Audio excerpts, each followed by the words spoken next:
Automobile rear suspensions can be broadly classified into two types. Independent rear suspension as in the XUV500 or XUV700, or rigid axle suspension as in the Scorpio. Rigid axle suspensions can be with coil springs, torsion bars or leaf springs. The Scorpio comes with coil spring rear axle suspension.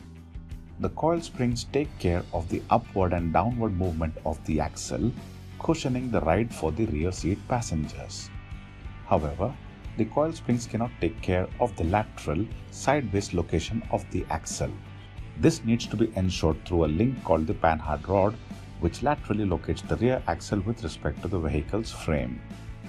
One end of the panhard rod needs to be fixed to the frame and the other end to the axle and allow for the upward and downward movement of the panhard rod as the axle moves up and down in real-world road conditions.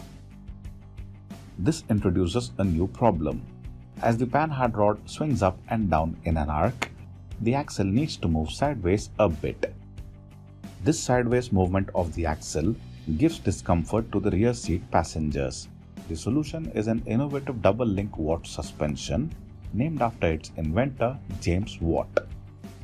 Yes, the same man whose name is carried in power ratings, watts. The double Watts suspension cancels each other's lateral movement and provides a comfortable rear seat ride.